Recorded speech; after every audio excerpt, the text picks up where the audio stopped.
Muito bom dia a todos. Pedi a quem não está ainda comodamente instalado o favor de se sentar para podermos dar início à cerimónia de abertura das segundas conferências do Douro Sul.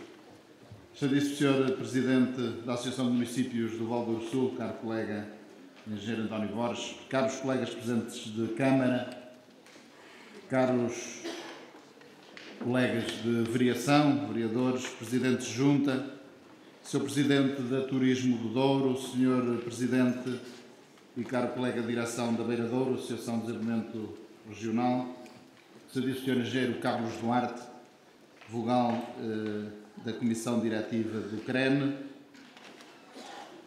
excelentíssimos senhores representantes de instituições públicas e privadas, uma palavra especial à STGL, à Escola de Hotelaria, ao Turismo do Douro, à Estrutura de Missão do Douro, ao CTOE, à PSP, ao IPTM e, perdoem, mas que eu não referir. Excelentíssimos senhores empresários, é com muito gosto que vemos diversos empresários da nossa região, representantes de adegas cooperativas, aqui presentes nestas conferências, senhores representantes de associações e outras coletividades, caros participantes nas conferências, senhora deputada, as minhas desculpas, muito obrigado pela sua presença, comunicação social, caros amigos, permitam-me um cumprimento muito especial ao Dr. Paulo Teixeira, Presidente da Câmara de Castelo de Paiva, nosso amigo, e que a sua presença aqui também demonstra que estas conferências extravasaram já o âmbito específico da região do Douro Sul e que outras pessoas se interessam por elas. A doutora Cristina Azevedo também estará presente, também me informou disso, e é com gosto que vemos que fora da região esta nossa reflexão também teve e terá eco. Em nome do município de Lamego, anfitrião destas jornadas organizadas pela Associação de Municípios do Val do Douro Sul e da Beira Douro, dou-vos as boas-vindas ao Teatro Ribeiro Conceição e às segundas conferências do Douro Sul, neste que pretende ser um espaço de debate que reúne os municípios e as freguesias, as instituições locais e regionais da administração desconcentrada do Estado e da sociedade civil, as escolas, representantes do Governo. Cabe-me aqui também justificar a ausência da senhora Secretária de Estado do Turismo. Efetivamente, nós tínhamos convidado o Sr. Ministro da Economia, que aceitou o nosso convite, mas que, por questões de agenda, teve que delegar essa representação no Sr. Secretário de Estado Adjunto. Ocorre, porém, que há hoje uma visita de um Comissário Europeu, que tem um conjunto de audiências com membros do Governo e também da CCDR Norte, e sei que o Engenheiro Carlos Duarte, logo depois da intervenção que aqui nos fará, irá também abandonar as conferências para poder, à tarde, estar com esse membro da Comissão Europeia, e o Secretário de Estado Almeida Henriques, a quem tinha sido cometida a representação do Sr. Ministro, também não pôde estar connosco. E a Sra. Secretária de Estado disponibilizou-se para vir, mas à última da hora não pôde, por questões de agenda também relacionadas com a agenda do Sr. Ministro, e a que ela não pôde dizer que não, estar connosco. Lamentando muito o não poder estar aqui, mas que é efetivamente uma altura complexa de audições parlamentares no âmbito da aprovação do Orçamento do Estado e de um conjunto de outras audiências, nomeadamente penso que o Presidente do Governo Regional da Madeira também está hoje no Ministério. Havia um conjunto de questões que a impediram de estar connosco. Vamos relevar essa ausência e procurar que a discussão que íamos ter se possa fazer da mesma forma, e o Dr. António Martinho, Presidente do Polo de Turismo do Douro, irá fazer uma intervenção sobre turismo, suprindo de alguma forma a ausência da Sra. Secretária de Estado, mas estimulando o debate sobre uma temática importantíssima no contexto económico da região. Teremos também aqui especialistas e pensadores, a comunicação social e a população em geral, em torno de um debate franco e aberto sobre os problemas e os caminhos para o futuro da região. Discutiremos a atual situação social, económica e financeira do país e da região do Douro. Debruçar-nos-emos sobre a proposta de reforma administrativa do poder local, na sua componente do novo mapa autárquico, mas também do estado atual e a importância da democracia local, e do financiamento do vasto leque de competências municipais.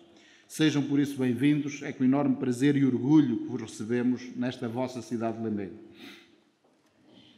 Mas permitam-me que beneficie da ausência da Sra. Secretária de Estado para usar também um pouco da parte do tempo que lhe estava destinado e partilhar convosco algumas considerações que, modestamente, entendo que podem ser úteis à reflexão que hoje aqui vamos fazer. E começarei da mesma forma que o fiz nas conferências de Douro Sul 2010, recordando que o Douro Sul é uma das duas faces de uma moeda que é o Douro. Uma moeda, digamos, como o euro, com muito valor, enormes virtudes e potencialidades, mas também com muitas debilidades e que encerra riscos elevados. Isso do lado positivo teremos, e aqui simplifico, o património, a paisagem, a floresta e as energias, a excelência das produções locais, a indústria emergente do turismo, o rio e a navegabilidade, a gastronomia, a hospitalidade, as tradições, os eventos e as festividades. Do lado negativo, temos sérios problemas de governança local, de falta de espessura institucional e de massa crítica. Temos falta de visão estratégica e perspectiva. Temos falta de atores coletivos fortes e empenhados. Temos problemas demográficos graves. Temos um sistema urbano pouco estruturado. Temos ainda algumas carências infraestruturais ao nível das acessibilidades interregionais. Temos uma reduzidíssima oferta de emprego, baixa qualificação da mão de obra local e da população em geral. Temos uma enorme dependência da viticultura e de outra agricultura de subsistência. Temos falta de iniciativa, falta de capacidade de reivindicação junto de um poder político fortemente centralizado. Temos a inexistência de um setor secundário que cria emprego seguro e bem remunerado. A incipiência, que já referi, das atividades emergentes, especialmente do turismo. Enfim, a incapacidade de retenção na região das mais-valias geradas pelas principais produções locais. E ainda a perda constante na competição pelo investimento. O que mudou neste ano que passou desde as últimas jornadas do Douro Sul? Entrou a Troika e mudou o governo. Mas o que mudou no Douro neste período? Alguns exemplos. A nível demográfico, os censos de 2011 confirmam o que já sabíamos e que mais receamos. Somos cada vez menos e cada vez mais velhos. E o drama já atinge, nas imediações do Douro, cidades com dimensão apreciável, como Chaves, e até capitais de distrito, como a Guarda. Como dizia alguém um dia destes, parece ser o princípio do fim. Era noutro contexto, obviamente. A nível económico e social, os indicadores divulgados pelo INE não deixam dúvidas. Nesta região estão concentrados a maior parte dos municípios que ocupam os últimos lugares na lista de índice de poder de compra, com percentagens abaixo de metade da média nacional. Um exemplo de interioridade e discriminação negativa na área da saúde. Um estudo recente da entidade reguladora da saúde diz-nos que temos no Douro Sul 2 municípios, Sernancelho e Penedono, que são dos poucos do país que estão a muito mais de 1 hora de viagem do seu hospital de referência, numa particularidade a nível nacional, quando Lisboa, considerando hospitais públicos e privados, tem 100% dos concelhos com cobertura duplicada, ou seja, dispondo de 2 hospitais para toda a população a adequada distância de viagem.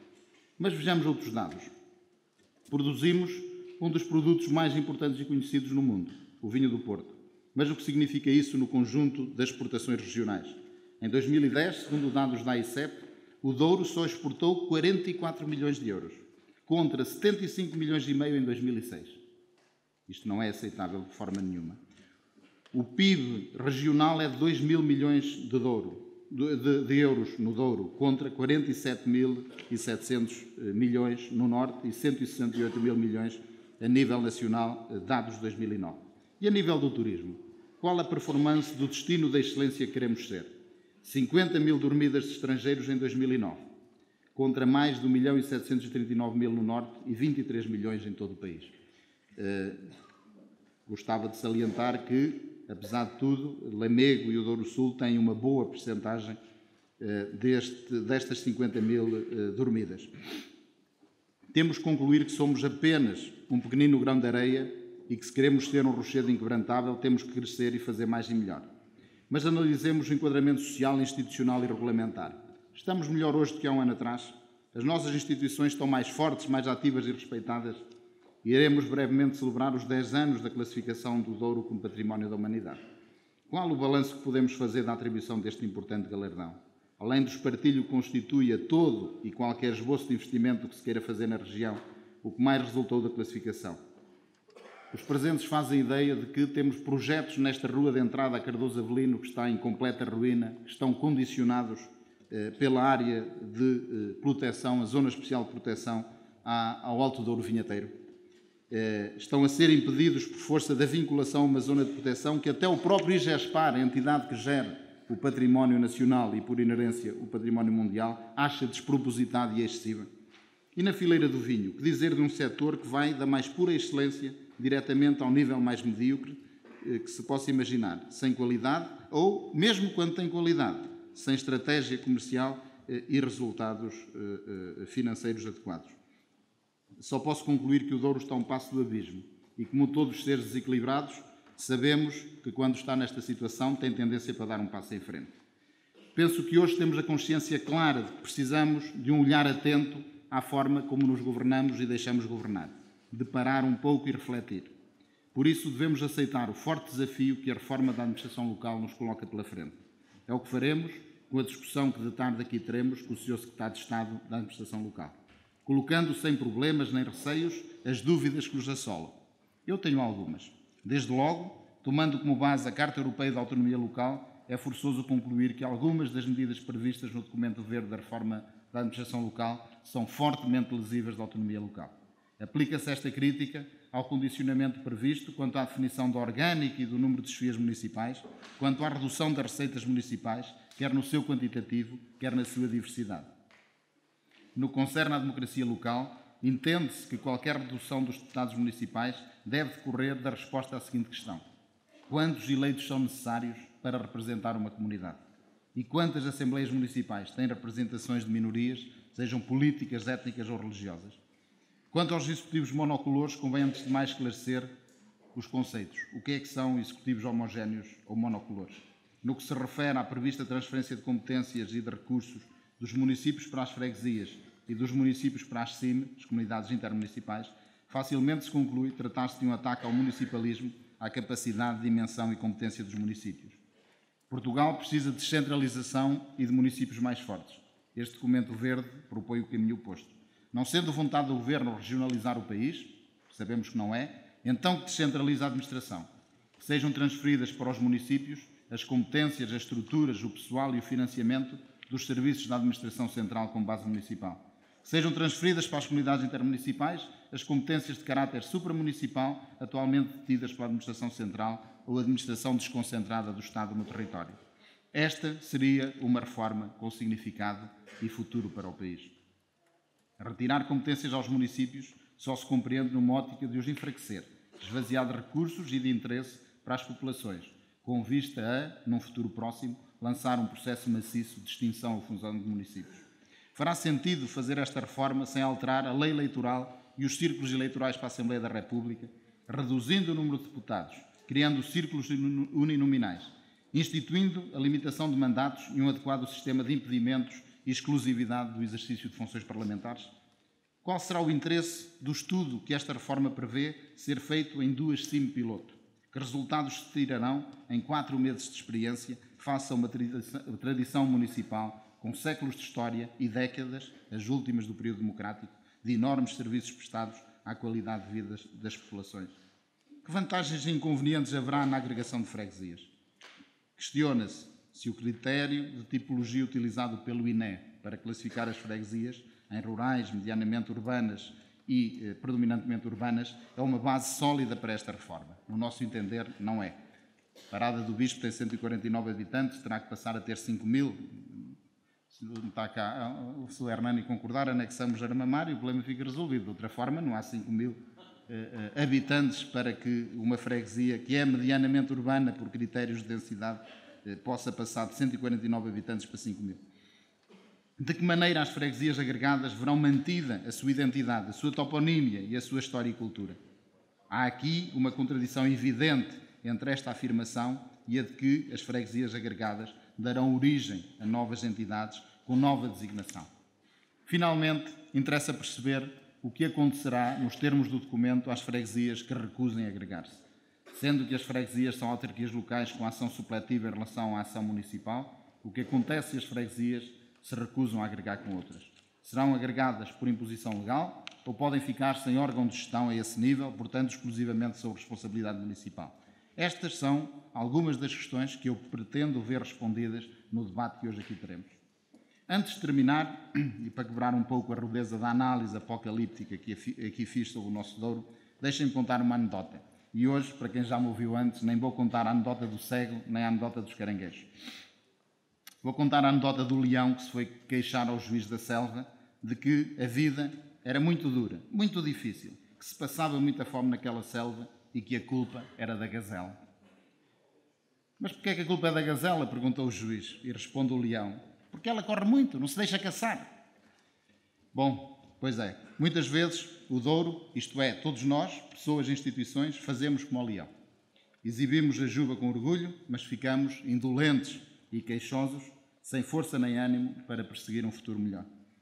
Na conferência do ano passado terminei fazendo um apelo ao empreendedorismo e um elogio e até uma homenagem a todos aqueles, e temos muitos, felizmente, ou temos alguns, a todos aqueles que têm maior capacidade de idealizar, de enfrentar novos desafios e de ver mais longe. A todos aqueles que, numa sociedade conservadora como a nossa, onde é difícil ser empreendedor, onde escasseiam os apoios e subejam as dificuldades, onde existe uma cultura avessa ao risco, privilegiando o trabalho dependente, criticando e estigmatizando o insucesso e não valorizando convenientemente o sucesso, assumem correr riscos, valorizar novos conceitos, aproveitar novas tecnologias, implementar novas formas de organização.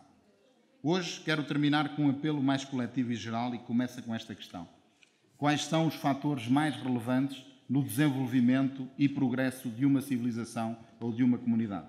Socorro-me de um historiador, Dom Manuel Clemente, Bispo do Porto. A motivação e a organização. E a história mostra que civilizações muito organizadas, como o Império Romano, por exemplo, sussurraram quando lhes faltou a motivação. E as civilizações fortemente motivadas falham quando lhes faltar organização. Quero acreditar que nós temos motivação, pois temos demonstrado, um pouco por todo o mundo, devidamente enquadrados numa organização adequada, pedimos meças aos melhores dos melhores. E então o que nos falta?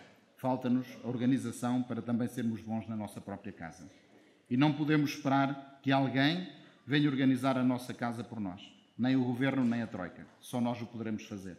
Espero que esta seja uma boa jornada de reflexão e de debate aberto sobre o futuro da nossa região. Agradeço a todos a vossa presença e que esta seja uma boa sessão de trabalho. Muito obrigado.